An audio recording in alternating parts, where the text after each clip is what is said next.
Yeah, hello. Yeah, ازاي حضرتك? Professor Magda.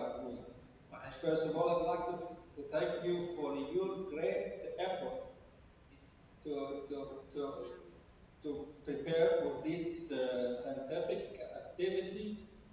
And I hope the next year will be together live in the same research, inshallah. Uh, yes, you hear me, Dr. Magdi? Yeah, thank you very much, Professor Ahmed, for joining us today. Thank you very much. This is a new style for session, or new format for session. Not a lectures, but it's a panel discussion for difficult questions or issues which are raised in the clinical practice, and there's a controversy or a new opinion or new trials, new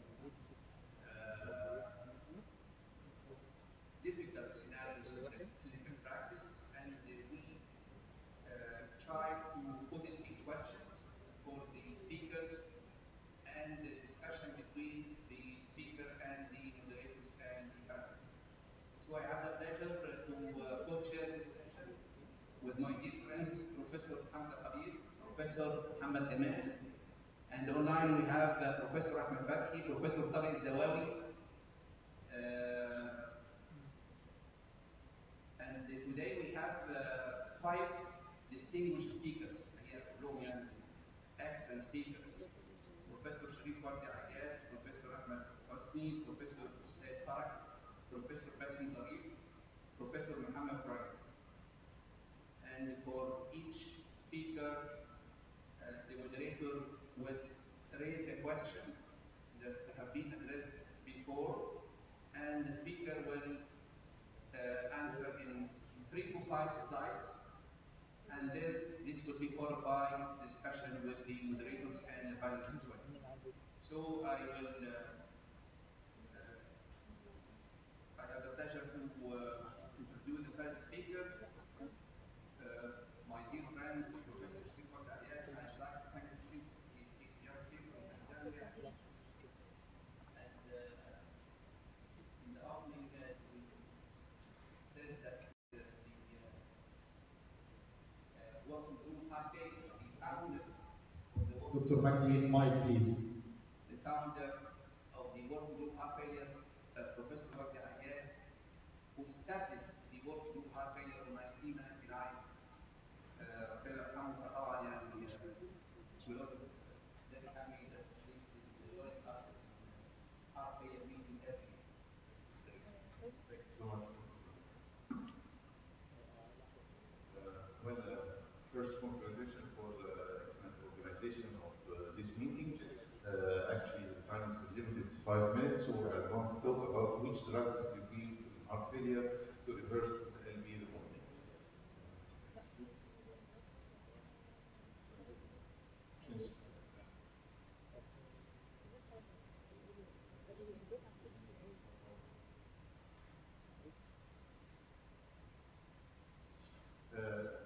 First, as a definition, what we mean by reverse remodeling? Reverse remodeling is drugs to be used to more than or equal 10% decrease in the left ventricular end systolic volume. This is what we mean by reverse remodeling, which is an important factor in the prognosis of heart failure. We have several drugs to be used in reduction of the reversing of the LV remodeling. We have the ACE inhibitor starting with the enalapril in the famous FORT trial, which showed the regression of the LV remodeling and the LV mass. We have the ARBs, all of them, the benzartan, the valsartan, and of course we have the beta blockers, especially the carvedilol, and we know the last trial for the carvedilol, which showed significantly improvement in LV remodeling in heart failure and its impact on improvement of outcome in this patient of heart failure. The mineralocorticoids, also we have the EFSAS trial, which shows the improvement in LV remodeling. Then we have the new drugs, which shows the magnificent improvement in LV remodeling and improvement of the outcome of heart failure. We have the combination of sacubitril valsartan, and we have the newcomer, the SGLT2 inhibitors, which shows improvement of outcome. Of course, the drugs to be used, they showed two major improvements. First is improvement of the prevention of LP remodeling, which was more with the ACE inhibitor trial, especially the enalapril, which had a magnificent improvement in prevention of LV dilatation and LV remodeling. And we had the beta blockers that showed reverse remodeling impact, especially as we said, with the carvedilol and improvement of outcome in this patient of heart failure. What about the combination of sacubitril valsartan? This had the first trial to show direct effect on LV mass and direct effect in improvement of remodeling. So when we look for the data from the PROVE heart failure trial, we can see that the use of sacubitril valsartan has shown improvement of ejection fraction as well as improvement of left ventricular end diastolic volume index, which have been decreased up to 12.25% after the use of this combination for 1 month, as well as improvement of the left ventricular end diastolic volume index after the use for 12 months, which can reach up to 15.29.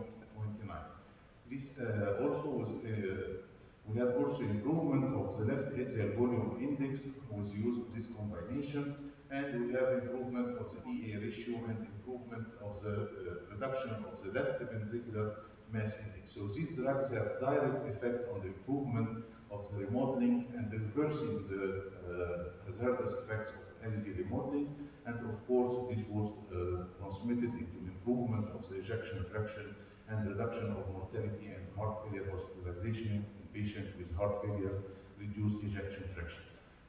What about the SGLT2 inhibitor? Of course, we had several trials for the SGLT2 inhibitors, especially for the empagliflozin. We had the EMPARAG that it showed improvement of heart failure outcome and reduction of mortality with the use of SGLT2 inhibitor in patients with heart failure. Then we had the IMPEROR trial, which also showed improvement in outcome of heart failure, reduced ejection fraction with the use of the empagliflozin, which had a direct impact on reversing of the LV remodeling and improvement of the left ventricular mass and reduction of left ventricular and systolic volume index. And this was translated, of course, with the reduction of mortality and improvement of outcome of this patient with heart failure, reduced ejection fraction. And thank you.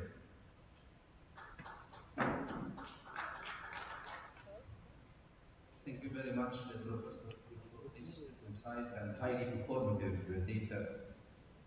So now we have sacubitril valsartan, and we have SGLT2 inhibitor, in addition to ACE. Beta blocker. Yeah, beta blocker. And CRT also. Device therapy, of course, yeah. the CRT, but the drugs that is out. The CRT, of course, is the improvement of left ventricular remodeling, but So which drug to start with? To start step by step is for sacubitril valsartan from the start, and then to add SGLT2 inhibitor to look for the ejection fraction or dimensions in systolic volume. How to follow? I think from the start, till now, the current guidelines, they are not recommending SGLT2 inhibitors in the management of heart failure, but I think in the coming updates of the guidelines, it will have an important role, not as an anti-diabetic medication, but it will have a direct important role in improvement of patients with heart failure with reduced ejection fraction. Due to the data, we showed that it had a direct effect on improvement of the ejection fraction and improvement of left ventricular mass, not only reduction of mortality, but it has a direct effect. So till now, we are going to follow the guidelines, the classic treatment, and of course now the guidelines are replacing the ARNI, are coming as a class 1 indication in the American guidelines, and till now 2A in the European guidelines, unless this patient is uncontrolled on the standard treatment, which is a combination of ACE and ARBs, mineralocorticoids, and the beta blockers. I think when prescribing treatment for heart failure, not only to improve symptoms, quality of life. So in the era of these new drugs now, we started to look for which drug which will favor, which will have a favorable impact on remodeling. So remodeling become an important issue regarding which drug is deficient to be used. Yes, of course. Yes, I think it's a must, and it's important because even the patient is eager. He wants a drug that improves the ejection fraction in the follow-up and improve his echo data and improvement of his cardiac function. So I think these new drugs are giving new hope, and I think they are going to be beneficial in this patient. Thank you very much, Dr. Sharif. I think, as I said, we have to follow the guidelines. We start with ACE inhibitor or ARB if the patient cannot tolerate ACE inhibitor, beta blockers, and MRI. Yes. If the patient is still symptomatic or the quality of life is not good, we can add transference. Lastly, SGLT2, I think it is positioned now only in diabetic patients with failure. But in non-diabetic patients, we have to wait for the new statements. Totally agree. Thank you very much. Thank you. Dr. Magdi? Dr. Magdi, please, please. Do you mean Dr. Magdi? Thanks, Dr. Sharif, for this excellent presentation in a few minutes. But I want to just differentiate between remodeling and follow-up remodeling and improving in the heart failure due to improving ejection fraction. So as all of us know that since long time, more than 25 years, beta blocker is one first drug known to have a direct effect in remodeling. Remodeling means change of the morphology of the ventricle, change of the diameter. And this should be differentiated from improvement in ejection fraction, because ejection fraction, the consequence of any drug is dependent on load, left ventricular load, preload and afterload, and also dependent on drugs which improve their function and not changing the morphology of the ventricle. So I agree with you that the first four drugs, which is beta blocker, ARBs, and ACE inhibitors, and ARNI, and the glucocorticoids as well, are good examples changing the remodeling of left ventricle, but glucose-sodium co-transporter inhibitors are not to affect remodeling, but probably the improvement in heart failure coming from the related effect, decreasing the preload and also decreasing the afterload for some little bit hypotension, improve the blood pressure, decrease the blood pressure due to the nitrogenetic effect. So I don't till now, I don't know data to prove that SGLT2 inhibitor are proved to have effect in remodeling like other four drugs. Thank you. Professor Ahmed, actually, it's totally right, but the new data for the empagliflozin, sorry for the short time for the presentation, I didn't put the slides, but in the imperial trials, sub-analysis, there have been shown to improvement of this LV dimensions as presented the slides for the sacroiliac valsartan. Maybe the EMPA-REG, the first trial, it was aiming only for improvement of the mortality and heart failure hospitalization, and this was completely right what you have said about the due to its natriuretic effect. But the recent EMPEROR and the recent trials for the empagliflozin has shown also direct effect on the improvement of the myocardial remodeling and improvement of the cardiac function per se, not only due to the natriuretic effect of the SGLT2. That's why I think, and even it was presented elegantly in the last cardiomedics meeting by Professor Dr. Mahmoud Hassanein, but unfortunately I didn't put the slide, maybe I would put it later. Thank you. Dr. Mahdi, I also asked Dr. Sharif. Dr. Sharif? Yes, Professor Tarek. Thank you for this excellent presentation. We mean by the remodeling, we mean the structural remodeling in the cell volume, ejection fraction. Ejection fraction also we included in the remodeling the mitral regurg and the mitral valve and the ejection fraction. Ejection fraction, as we know, is important for the predictor of mortality, and the clinical trials found that decrease in ejection fraction by 10%, increase in mortality up to 40%. And with increase ejection fraction by 5%, decrease in mortality by 14%. Comparing different drugs, the question asked by Professor Makda Hamid, comparing different, they found that in the clinical trials, one of the most drug that increase the ejection fraction is the beta blocker. The beta blocker in the clinical trial increase the ejection fraction from 12% up to 20% increase ejection fraction. However, the ACE inhibitors are increase the ejection fraction by only 4 to 5%. What is your comment about the role of ejection fraction as a predictor of mortality and regarding the improved ejection fraction with the reversing model? Actually, the old data for the ACRB and subsequently the ARNI, they have been proven to be beneficial in prevention of the adverse remodeling of the LV in heart failure.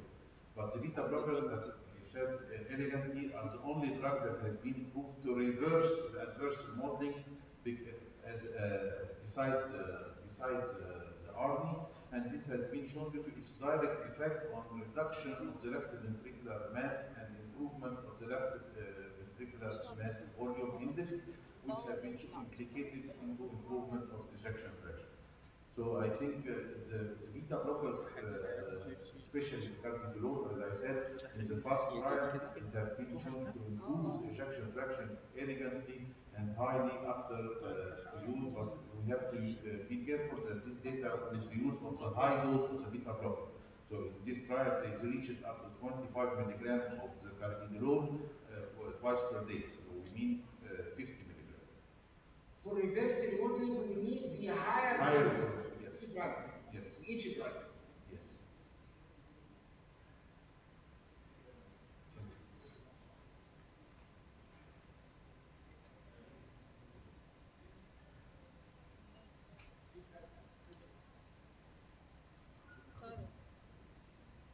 Next speaker, Professor Ahmed Hosni from Mansoura University. السؤال أو question in the era of novel therapies in heart failure, is there a role still for digoxin or not?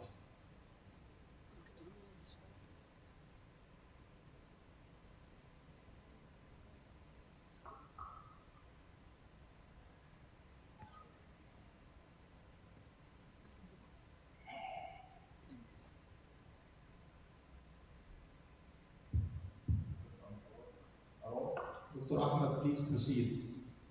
Okay, thank you, Dr. Hamza. Thank you, Dr. Magdi, one of the leaders of heart failure, I think, in the Middle East or Egypt only. Our question today is in the era of established heart failure, is the role of digoxin. I think that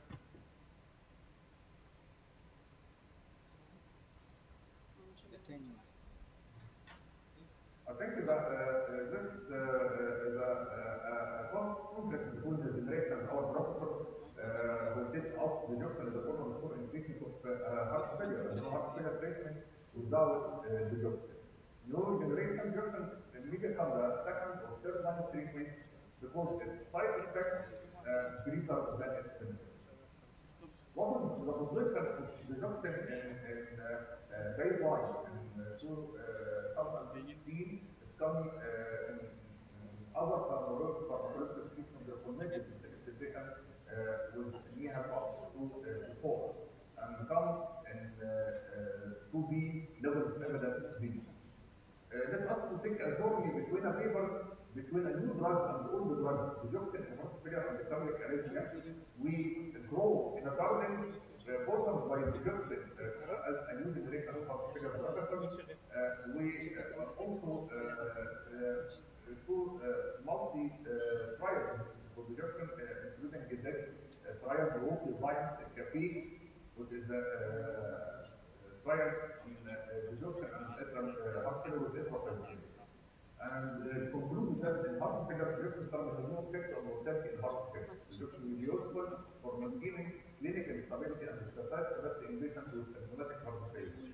Appears most benefit in patients with severe heart failure, cardiovascular third heart valve. Second line in treatment in patients with heart failure and sinus disease. And becomes first line drug in patients with congestive heart failure and atrial fibrillation. Another flavor talk about the congestive heart failure with reduced ejection fraction, a risk factor or a risk marker. As a conclusion that in our two contracts, the requisite should not discard from heart failure and endurance. The Jackson Morale still play a role in patients with severe heart failure with evidence of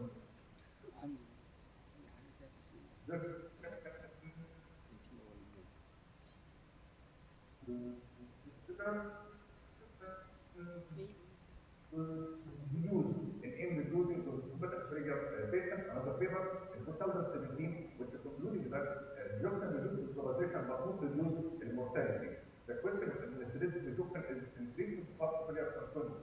It's not solved the question till now. Although specific advice regarding the use of digoxin in treating heart failure is established.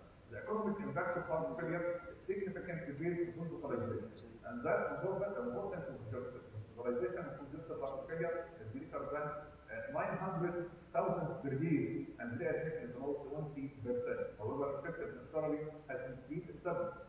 The most blood to prevent hospitalization is digoxin till now. Many researchers plus support the effectiveness of digoxin and reassure that low doses are safe and important for improvement of symptoms of heart failure. Another pediatric paper tells us digoxin in measurement of heart failure in children should be continuous or related to history box. And concluded that digoxin continues to play a significant role in controlling management of pediatric heart failure, especially in symptomatic patients. Digoxin is low cost, widespread availability, and in traditional use therapeutic practice because appealing to clinician in developing country and control symptoms during waiting period of surgery or surgical intervention in a particular relevant country. And an important message for patients using digoxin. Digoxin is useful drug, but taking in correct dose is a critical and side effect occur to be escaped. Digoxin should be taken exactly as prescribed, and any possible side effects such as unexplained nausea, vomiting, visual changes should be reported at once to your doctor. Thank you.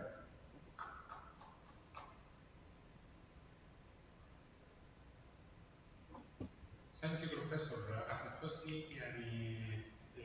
for elegant presentation. وحاطط العلم بدور الديجوكسين في الهارت فيلير بتتأخر كثيرا بعد اللاينز اوف تريتمنت اللي هي ليها قوه في التواجد في اي بريسكريبشن الهارت فيلير بيشنتس في البدايات. دكتور مجدي عبد الحميد. Dr. Ahmed, thank you very much for your elegant presentation. When you are using digoxin, are you monitoring your patients by doing regular serum digoxin level in patients who are taking digoxin for heart failure, or in the practice you are not doing serum digoxin level? Yeah, follow-up of digoxin level, I think in the past, when there is what's called the dosization of the patient, we're giving it in the form of ampoule, high dose of digoxin, and followed by high dose of digoxin. Now we use half a tablet every day. So we decrease the dose, and after decreasing the dose and the prevention of post-digitalization for the patient, we don't need to measure the serum of digoxin in the patient. Rahman, thank you very much for your elegant presentation. I think the use of digoxin in heart failure should be considered now only in patients with heart failure and atrial fibrillation, and in patients with sinus rhythm with elevated issue now because of the narcotic range of the digoxin. So the toxicity will be very high, in particular in patients using drugs of and diuretics.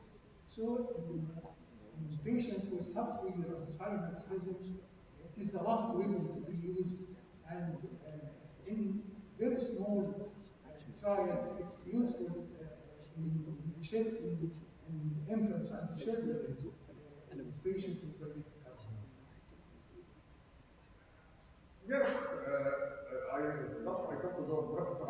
محتاجين monitoring of the growth and special population, like all patients, the elderly patient, patient with low weight, and patient with chronic renal impairment. Especially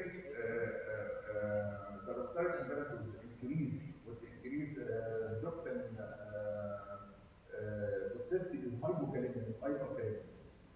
Toxin toxicity increase more with hypokalemia than hyperkalemia. So the patient who is taking much more diuresis, and the patient with renal impairment, and the patient taking corticosteroid receptor antagonist is very important to follow up the toxin. And now, yes, the first line of treatment, or the first line to use the toxin in patients with heart failure with depressed ejection fraction and atrial fibrillation.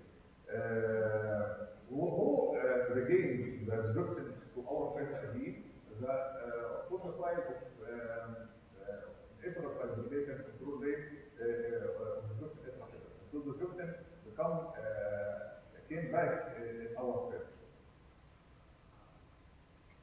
Thank you very much, Dr. Ahmed. Thank you very much. Now, I have a pleasure to introduce the context of treatment heart failure. Look at the system as unpredicted and unexpected. Many patients.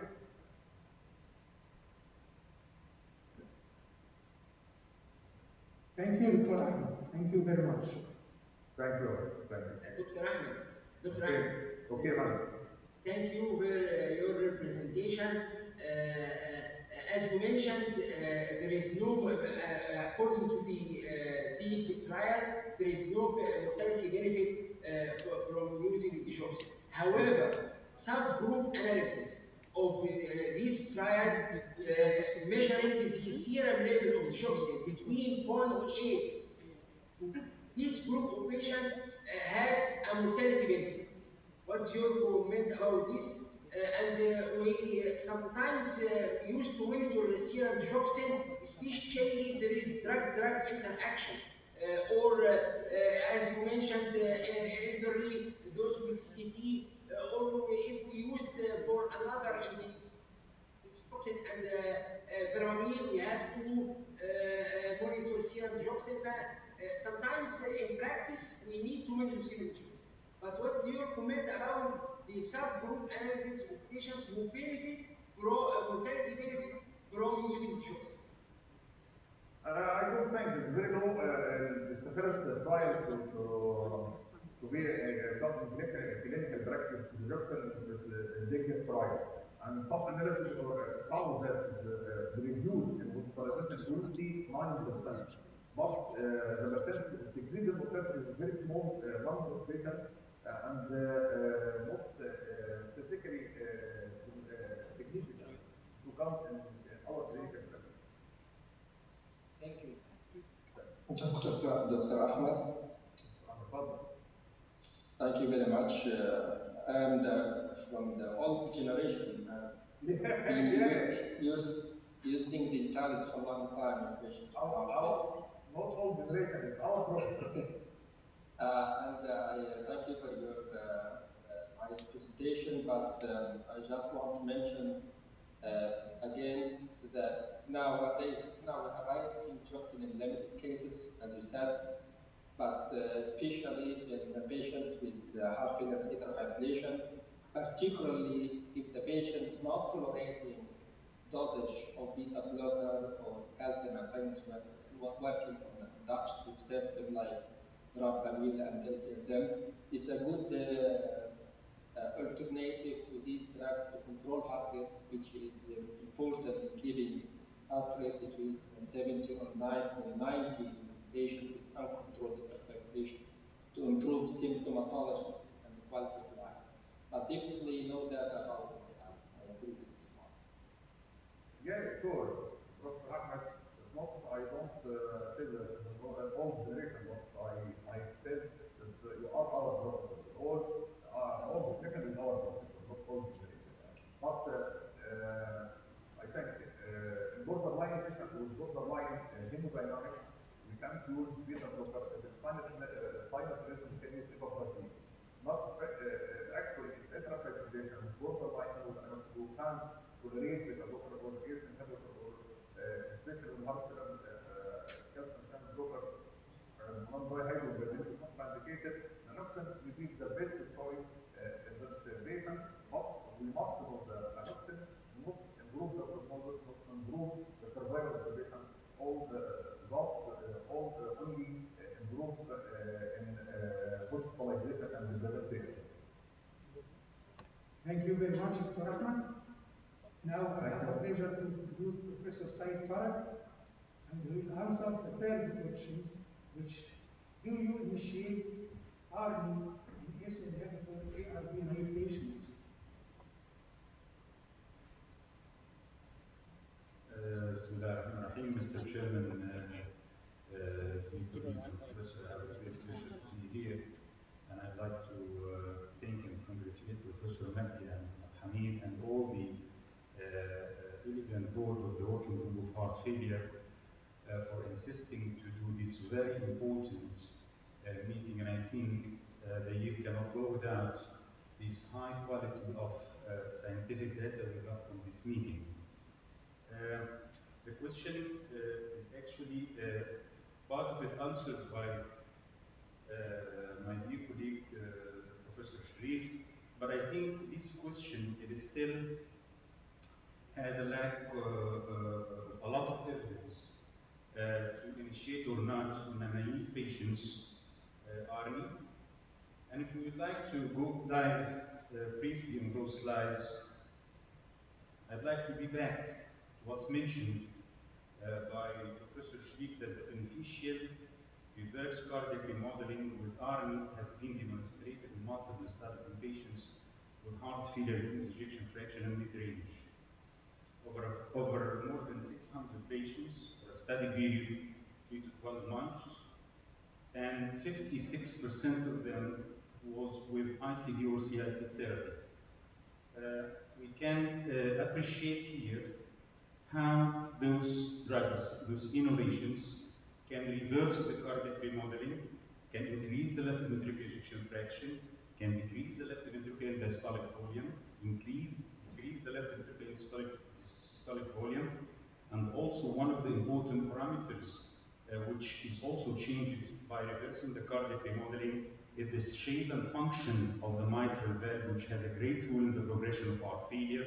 So reduction of the mitral valve regurgitation, and also what's important is the improvement of the LV diastolic function, and there is some studies which showed us the improvement in the diastolic function by the ecostream imaging technology. There is an increase in ejection fraction by 5% was noticed after switching of therapy from class 1 ACE or R to another class 1 therapy, cyclopentadiene. What did the guidelines told us? The guideline, the European Society, I will mention 3 important guidelines. The European Society of Cardiology guidelines mentioned that as a class 1 recommendation level of LVSP, the cyclopentadiene is recommended as a replacement for an ACE or R to reduce the risk of heart failure, hospitalization, and mortality. If the patient is still symptomatic, we can check them to ARNI. This is a class 1 recommendation in the European. What about the Canadian, which is also one of the prestigious guidelines? They also recommend that ARNI to be used in place of SMR in patients with heart failure with ejection fraction who remain symptomatic. So again here, there is a recommendation for that. But what about the American guidelines? The American guidelines, they're also the class 1 recommendation with a strong level of evidence that in patients with chronic symptomatic heart failure with reduced ejection fraction, NIHA class 2 or 3, who tolerate an ACE or R, to be replaced with ARNI is recommended to further reduction of mortality and death. So the Americans are much more motivated to replace the ACE or ARNI with by ARNI. If you'd like to have an evidence for such a question, we will dive in 2 slides in the transition study. The initiation of cyclopentadine certain in hemodynamically stabilized heart failure patient in hospital or early after discharge, the primary result of the randomized transition study. And this is a naive to renin angiotensin system blocker, a sub-analysis of the transition study. If we have a look here that the initiation of cyclopentadine was well tolerated in ACE and ARB naive heart failure patients. So if we have a look into this graph, we can that in most sectors of patients, the early initiation of the cyclopentadine in naive patients can be well tolerated through the time of duration of randomization.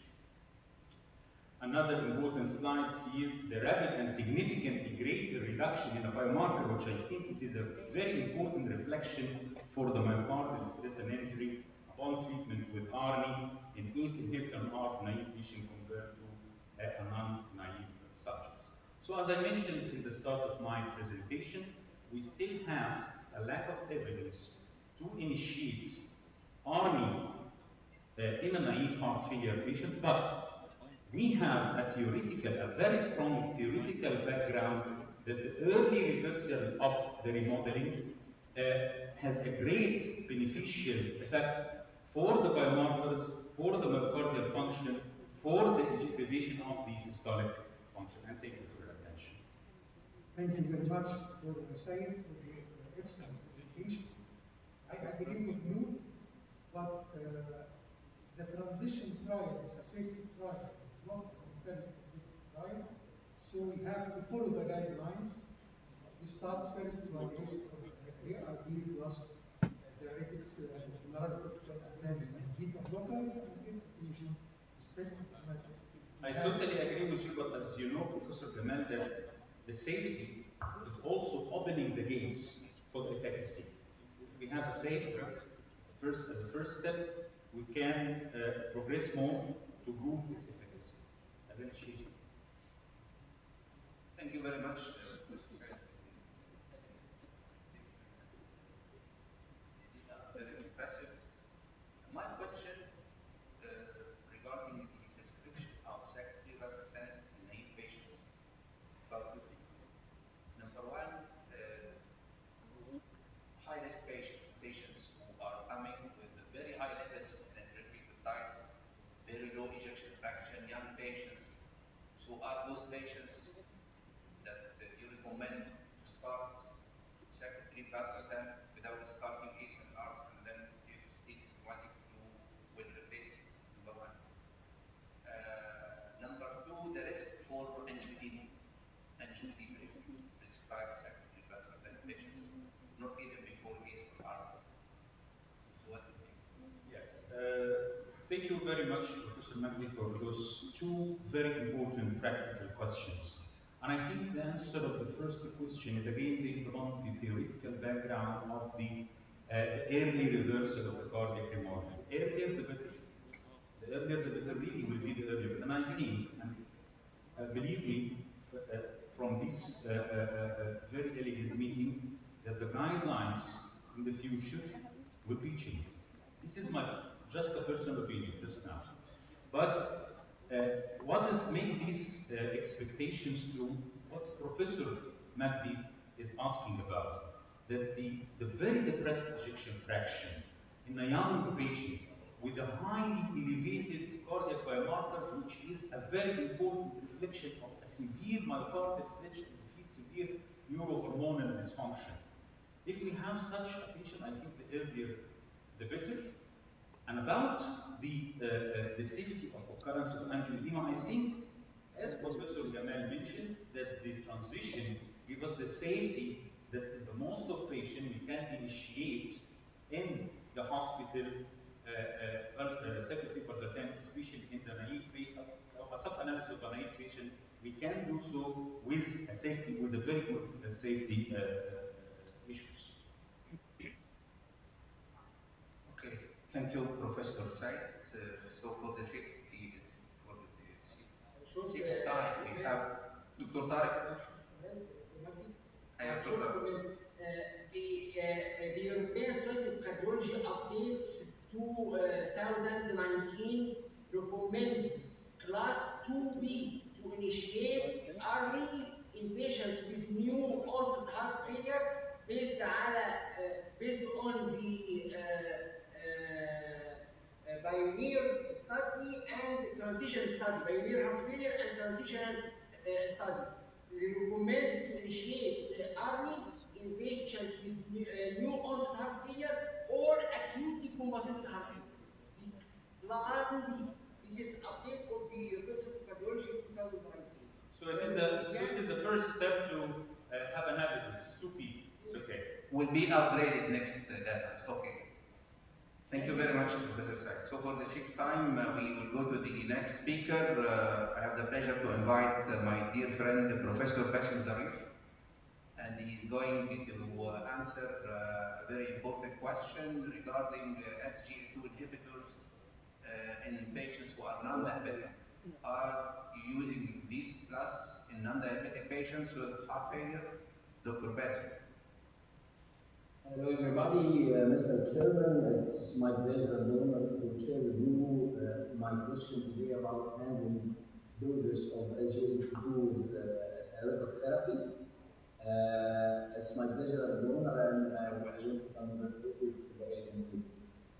First of all, I'm already following since many hours ago, and this will be covered by elegant speaker from Europe who warned about the core mechanism of action of SGLT2 inhibitors, how they work and how they get the merits of cardiovascular benefits beyond the lowering blood sugar through glucosuria and natures. We will not go through these details, but when you go to evaluate SGLT2 and the merits in the cardiovascular system, definitely we have an outstanding benefit, and this benefit outweighs the risk. But we have a question: if this is an absolute, the only merits and the benefits are lesser or having smaller percentage, we have reduction of hemoglobin A1C, weight loss, normalization of blood pressure, lowering blood pressure, reduction of MACE, reduction of hospitalization, and renal protection.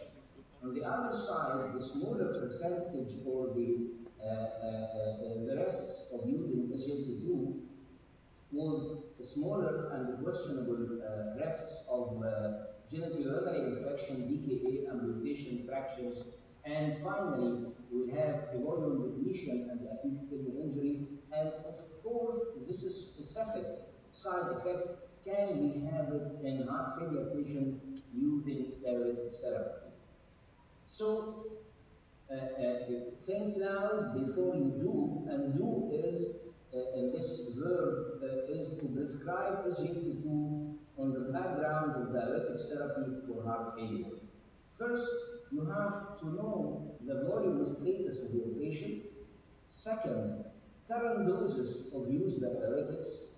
Third, current agents used from diuretics, especially some group of patients that have many diuretic agents used in collaboration, acting in different sides of the nephron, baseline blood pressure, and finally, baseline kidney function. You have to go through these data before adding on SGLT2 for heart failure patient already on the therapy. And once you put in mind the roadmap how to install new SGLT2 on the armamentarium of patient with or without diabetes and having heart failure with diuretics, first, after you answer the question, you will have a scenario of whether hypervolemia, avolemia, or hypovolemia. For hypervolemia, you should continue on diuretic therapy, putting in mind that you should monitor the blood pressure, creatinine, weight, and avoid going into hypotension or hypovolemia, and special caution with patients with heart failure having multiple diuretic therapy, multiple agent therapy. On the other side, volume depleted population, before starting SGLT2, you have to stop diuretic therapy and monitor once the patient get into euphoretic status, you can initiate your SGLT2 inhibitor. What about euphoretic? In euphoretic population with heart failure, on diuretic therapy, you have to have an answer of a second question about the blood pressure. If the patient is hypertensive, so you can continue on diuretic therapy and initiate your SGLT2 treatment and monitor blood pressure, electrolytes, creatinine, and body weight. Second, if the patient is normotensive, you can continue or discontinue your diuretic therapy based on your clinical assessment. For hypotensive patient, you have to be cautious to start SGLT2, and you have to reduce or stop your diuretics before starting SGLT2 according to your clinical judgment. Look, we are not talking about SGLT2 for diabetic, for the general population. We are talking SGLT2 in the situation of heart failure for population on diuretic therapy. And this is a complex usage of SGLT2 inhibitors in the armamentarium of our daily patient care. And I'm happy to have this clinical practice, everyday practice scenario. Using SGLT2, you have to know there are 2 to 3 important actions you have to consider when you're adding your SGLT2 on top of another antidiabetic therapy, and this is out of the scope for us, whether we are using oral or insulin, and on top of antihypertensive medication, and this is of course also outside our scope.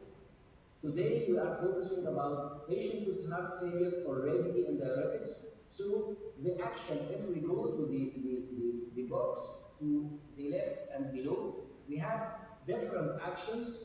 First, you can stop diuretic therapy. Second, you can continue diuretic therapy. Third, you can reduce your diuretic therapy by 50%, and the fourth word is to reintroduce. So you can stop, you can continue, you can reduce, and reintroduce. These verbs are totally related to decision making. Just we said about the factors you have to think about before starting SGLT2 on the basis of diuretic therapy for heart failure patients. Thank you so much, and ready for question and discussion. Thank you very much, Professor Basim, for this elegant presentation.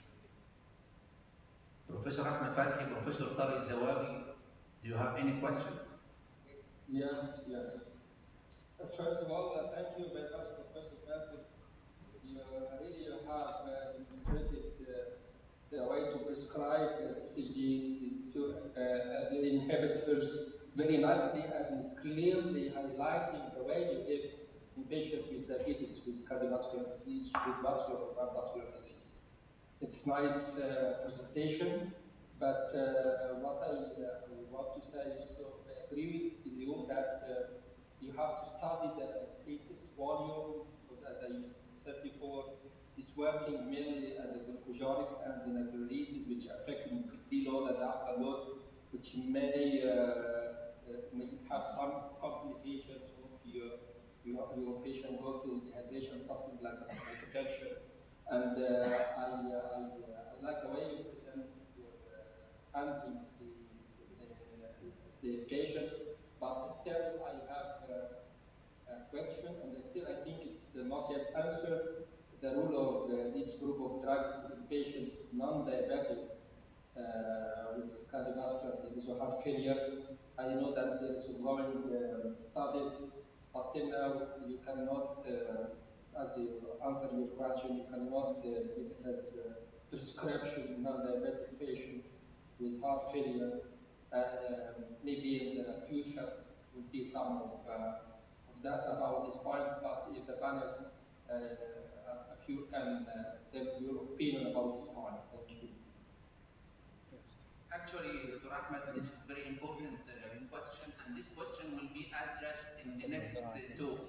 But I think according to the data from EGYHF and the Emperor reduced trial, that the efficacy in terms of reduction of the primary and secondary endpoints, mortality, heart failure hospitalization, correlation was proved in the sub-analysis in diabetic and non-diabetic. So for me, I'm using the SGLT2 inhibitors in heart failure patients, non-diabetic, according to the inclusion criteria of the studies: heart failure, function class 2 to 4, ejection fraction less than 40%, on top of guideline-directed medical therapy. Patients who are on ACE or ARBs or ARNI, beta blocker, MRA, then you will add dapagliflozin or empagliflozin, and I think this class sooner will be in the guidelines for diabetics and non-diabetics as class 1A recommendation according to the major trials that we have. Professor Mack, just a comment, final comment in a second. Okay.